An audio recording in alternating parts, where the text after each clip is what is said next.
Now on Celebrity Page TV, is Drake ready to make the jump from the stage to the big screen? It's all good. What the rapper is saying about returning to his thespian roots.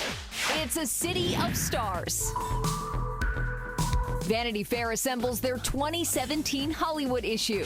Then Shia LaBeouf behind bars. Shia took a hit for us. We'll tell you what got the actor arrested. Plus, Dakota Johnson gets dark.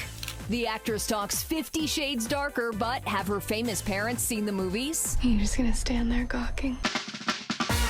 Big stars, big Hollywood. Celebrity Page TV starts now. Welcome to Celebrity Page. I'm Sonia Isabel in the Celebrity Page studio, and James Vaughn is in LA getting us the inside scoop on TV's biggest show, This Is Us. That's coming up, but first, the Hollywood Wrap.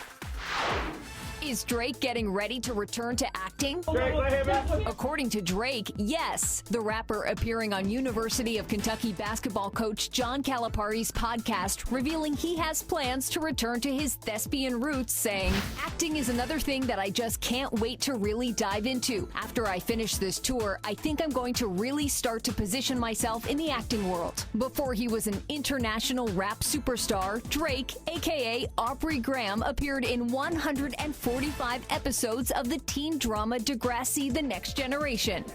It's all good. Hollywood says, welcome back, Drizzy. New girl is getting ready for a new baby. I don't believe it. Celebrity Page is learning Zooey Deschanel is pregnant with child number 2 just 18 months after welcoming daughter Elsie Otter with husband Jacob Pechenik. Congratulations, guys. Britney Spears and Tinashe inviting an audience to a very special slumber party in Las Vegas. Spears in her Piece of Me residency surprising fans with Tinashe, the duo performing their smash hit Slumber Party. The Queen of Pop usually belting out the song solo, with Tinashe providing her lyrics via their video together. So when are you guys going on tour together? Nina Dobrev is officially returning for the Vampire Diaries season finale. You don't have to do this. The show finally spilling the beans after the actress remained cryptic on a possible appearance, telling the Huffington Post, "I haven't told secrets in the past, and I'm definitely not going to start now." Executive producer Julie Plec caving to the pressure, releasing a statement saying in part, "I'm thrilled to bring this show to an end the way we always intended, with Nina back to help us say goodbye." Catch the series finale of The Vampire Diaries March 10th on the CW. And that's your wrap. This Is Us is one of the hottest shows on TV right now. The series recently renewed for its second and third season, and James Vaughn recently caught up with some of the cast. He's out in LA with more. Hey, James. Yes, Sonia, the cast shared their renewal excitement with a video they posted to social media, and I think the fans may have been more excited than they were. I caught up with a few of the cast out here at the Television Critics Association Winter Press Tour for a closer look at the show. We're in the moment and appreciating the love. I'd like to thank everyone who supported us and me on this journey. The show, an emotional journey. We're gonna do the whole rainbow of emotions on this show. You're making me emotional right now, thinking about it. Like, all I'm doing is thinking about it. Sorry. You slept outside our bedroom door like a Labrador. Of course I forgive you. I think ultimately that's why we're lucky enough that people are connecting with the show. They're able to see their life mirrored back to them. The good, the bad, the ugly. Because you're black and you're adopted. Oh, yeah. Hit the jackpot with that combination. Couldn't have had it any easier. So, are we gonna laugh or cry next? I'm trying to get stuff out of you guys on the carpet about what's to come, and no one will tell me anything. Because people act like they want to know. They don't want to know. You want to see it. Grandpa's gay. Or at least bi. I have thrown entire plates of food at the television because of this. It is twisted and boom, macaroni and cheese just down your face on the screen. When you don't see it coming, man, that's the sweet spot. It gets me too, every single time. I watch episodes every week and I'm floored and super emotional, just like people at home. As different as you can possibly be, in all the best ways. And what's the goal of this roller coaster called This Is Us? Hopefully impact people to approach their lives maybe a little more positively, a little more hopefully, a little more inclusive, and then apply that to their own families. It's about love. This Is Us airs Tuesday nights on NBC. That is one hot show. Fans also excited to see Olivia Pope back on their screens for some TGIT action on ABC. TV Guide senior writer Damian Holbrook got inside access to the new season from Miss Pope herself, Kerry Washington, and Bellamy Young. I am done running for president. I'm not. We come back on election night. Yes, we come back on election night, and you very quickly find out the results. Who won, who lost, what that means for these characters. And how does it change the dynamic for you two? Changes everything. It changes absolutely everything. Like, no one can come back from that moment. No one will ever, ever be the same. What has been the one choice your character has made that just made you so proud of that person? I will say Mellie going forward with this election, very proud of her because she, I feel like all of her life has dreamed of this moment. The American people don't care about your bromides and talking points, Mellie. What they do care about is you. I'm really proud of her for taking Mellie on as a client. I think in many ways it's a redemptive journey for Olivia, because if she can give Mellie this thing she's always wanted, it's kind of an amends for destroying her marriage. I'm very proud of her for committing to being in the trenches with a woman who the rest of the world says this should be your enemy, and they say, no, this is my sister. You asked for Olivia Pope. You got Olivia Pope. Keep it right here to Celebrity Page. Tomorrow, we're sitting down with the it couple from Grey's Anatomy, Jesse Williams and Sarah Drew, for a look at the second half of this season. All right, James, thank you. Definitely looking forward to that. And now let's check in with TV Guide magazine's senior critic Matt Roush for a look at what's worth watching this week.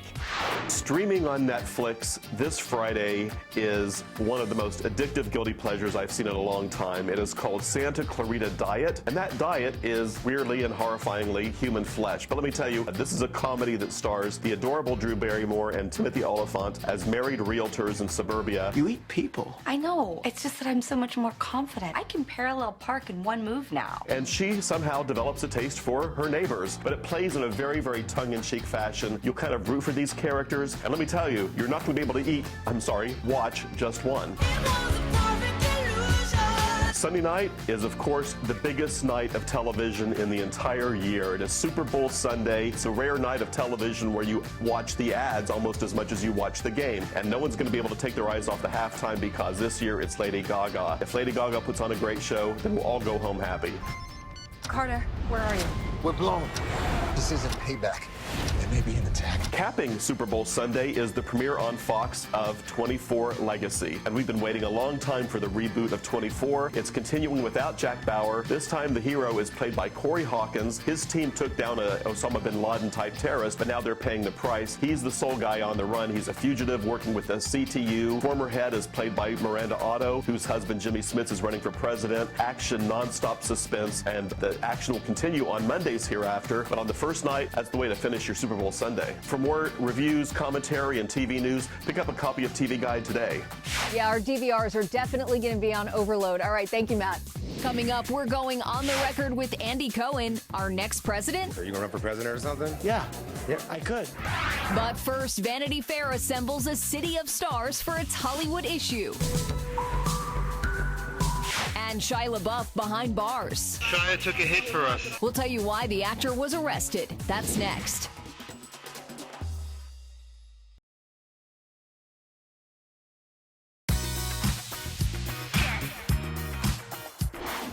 Vanity Fair's star-studded cover, Shia LaBeouf's run-in with the law, and Dakota Johnson's revealing interview. Big stars and big headlines. We're breaking down the trending stories and bringing them to you in the dish. Meet the lovely ladies gracing the cover of Vanity Fair's Hollywood issue. The issue featuring stars like Emma Stone, Natalie Portman, the Fanning sisters, and Janelle Monáe. The magazine taking us behind the scenes of the super-sized shoot led by famed photographer Annie Leibovitz. We're guessing these girls won't be so friendly when they're duking it out for Oscars next month. Shia LaBeouf behind bars again. The actor arrested while taking part in his newest interactive art installation protesting President Trump. LaBeouf taken away by police on video after allegedly attacking a white supremacist. Shia took a hit for us. LaBeouf is likely to be charged with misdemeanor assault. Dakota Johnson is ready for spring in in the March issue of British Glamour. The star getting ready for the release of 50 Shades Darker, sharing her thoughts on the controversial film franchise, telling the mag, "This project has put my life on a path that I didn't plan to go down. In the end, 50 Shades has plopped me in a world that I really wanted to be in." So have her famous parents seen the movies? Dakota revealing to the magazine, "I think that's a little inappropriate for my family to watch." Probably a good move, Dakota. For more on all of your favorite stars, find us on Facebook at Celebrity Page TV.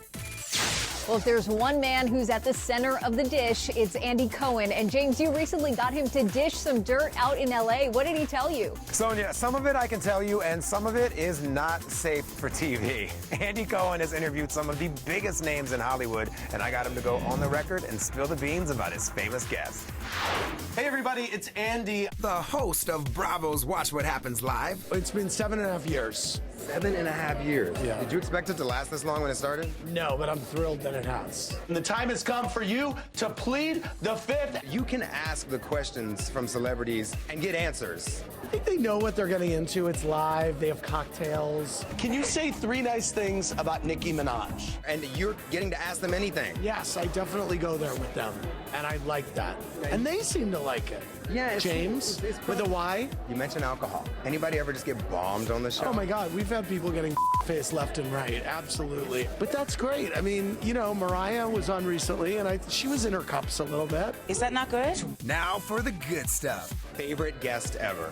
Oprah. I'm an optimist. Yeah, you carry the light, man. You really do. Thank you. Yeah. Oh my God. I can go now. Least favorite guest ever? Well, Amber Rose didn't want to answer any of my probing questions. I was just dying We to are know. not. So, but I like her. Sure. We just didn't have a romance. Such a diplomatic answer. You gonna run for president or something? Yeah.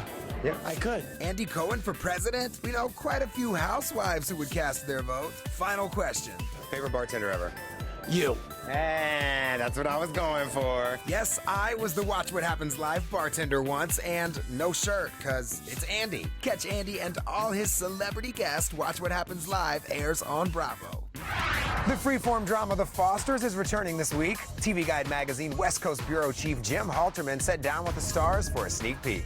I'm seeing this trailer for the new episodes. I'm seeing car crashes. I'm seeing people crying. I've seen lots of things. So how dire is everything as we start these new episodes? Well, as dire as it can be when one of your kids, life is literally hanging in the balance. But what I like is that even though, you watch the promos and it's cars careening and things, it's not done cheaply. Like, we've earned every one of these stories that we've worked so hard on. He's gonna be okay, right? Oh my God. Tell me about Mariana's journey in 4B. She's kind of in 4A, kind of had to deal with the whole gun situation, Nick being in her room. That's a lot to deal with, and she's kind of kept in contact with him. This is kind of pretty much the reason why Jesus is in a coma and where he is today. She's left with a lot of guilt. Don't you dare take my son. Don't you dare. Takes on the brunt of helping him in his recovery, and that puts a strain on her emotionally. And that's just one piece of this, many tentacled show of ours that, she's dealing with. I love the big group scenes where everybody's together. I love them. I think that there's just so much life in them. They genuinely love each other as actors. Being in a tight space for 4 hours in these intricate setups could be painful, but it's really a lot of fun. There'll be plenty more of The Fosters to come. The series was recently renewed for its 5th season, Sonia. Yeah, it's great news for all the fans out there. Thank you, James. So real-life drama is playing out on TV over at Reel's channel. This week, Autopsy continues with a look into the death of actor Philip Seymour Hoffman. Here's your first look. Philip Seymour Hoffman was found dead from a presumed heroin overdose with a needle in his arm. But is that really what killed him? I suspect heroin is only part of the story. I need to investigate his relationship with drugs further to understand the circumstances of his death. He basically took himself into rehab, not only for drugs but for alcohol as well, which is another big problem that he had. When asked the reason why he stopped, he said, because I got panicked for my life. The desire to start using again is never far away from the mind of an addict. Philip had another kind of addiction, one that was hidden in plain sight. He was a workaholic. He took on every role that came his way, almost seamlessly moving from one addiction to another. There was one day when we had a rehearsal that he wasn't as tight as usual, wasn't as on it, But I also knew he was doing like 3 different projects at the same time, so maybe he was tired. I didn't realize there was more than that happening. We're beginning to build up the complex picture of Philip Seymour Hoffman's drug and alcohol problems. For Philip, he's lost control. He's now in the grip of the addiction. It's completely got hold of him and he can't stop. See the rest of the story on Autopsy, the last hours of Philip Seymour Hoffman, Wednesday night on Reelz Channel. Up next, we're checking out the looks that set the People's Choice Award carpet on fire. Plus, This Is Us star Mandy Moore by the numbers. That's coming up.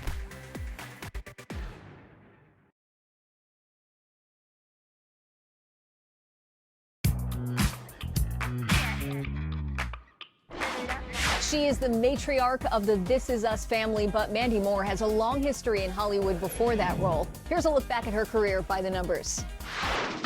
Mandy Moore's first lead role was as Jamie Sullivan in the 2002 cult classic A Walk to Remember. The star was just 17 years old when filming the movie. I might kiss you. I might be bad at it. But before her acting career took off, she was a singer, gaining popularity with her first hit single, Candy. The song peaking at number 41 on the Billboard Hot 100. The star making plenty of TV show cameos during her career, Moore appearing in 2 episodes of the hit comedy Scrubs. The actress also briefly dating the show's star, Zach Braff. While Mandy is seriously talented, she still has her insecurities, and thanks to Justin Timberlake, one of them are her size 10 feet. I stroll up at 15, like freaking out that Justin Timberlake is there. And he's like, you have big feet for a girl. But don't worry, Mandy, with a net worth of $23 million, your shoe size is nothing but a number. And that's Mandy Moore by the numbers. That's going to do it for us from the Celebrity Page studio. I'm Sonia Isabel. Thanks so much for watching, and make sure you find us in the App Store for more entertainment stories on your time. We'll see you tomorrow.